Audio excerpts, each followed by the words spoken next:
name is Debbie Reynolds. They call me the Data Diva. Today I want to talk about data privacy and the right to repair laws.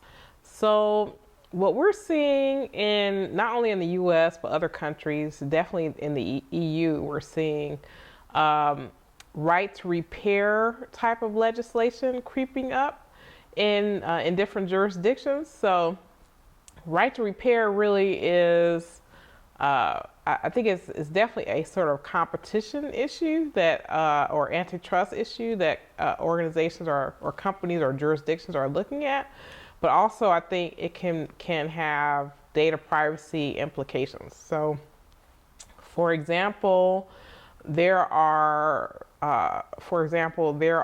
proposals in certain states to create situations around right to repair as it relates to automobiles, and part of that and why it has sort of a privacy implication is when you have devices or equipment that has any type of technology that captures data of individuals, there may be a situation where regulators are saying, okay, in addition to these sort of device makers allowing maybe a sort of what they consider like a non-sanctioned or non-authorized service provider be able to service that product, we also want to make sure that people whose data is collected in this process, that they have some visibility and there's some transparency there. So I think that right to repair, when it relates to sort of Internet of Things devices, whether that be smart speakers, smart doorbells, definitely automobiles, any type of IoT type of technology that's capturing personally identifiable information, I think they'll be have some impact on kind of right to repair type of legislation. Part of this, well, one part is, companies, let's say for instance, they create a product, they have a deal with certain, authorized repair places. Sometimes those repair places are very expensive and people say, hey, I own this item, I want to be able to take it to whomever I want to have them do this repair.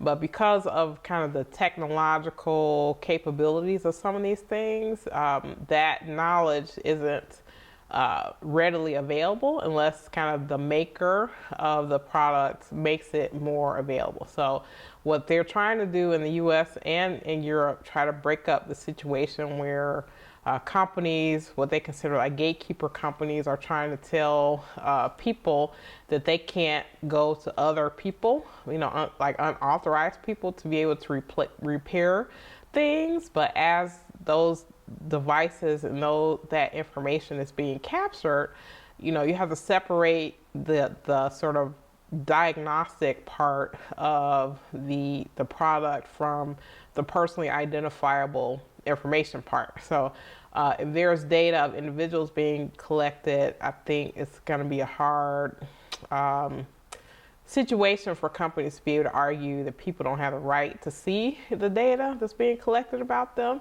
And then also, the other part of that is being able to open up situations where people can either, like for example, let's say someone's phone, they can take it to someone else, not necessarily an authorized individual or agent, to be able to fix it. Things with cars, things with other types of devices that have kind of digital footprints of people.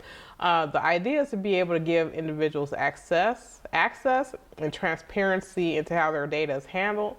Also, I think that this will touch on data retention as well, because I think a lot of the privacy issues could go away for organizations if they aren't capturing so much personally identifiable information to begin with. That's it. Thank you.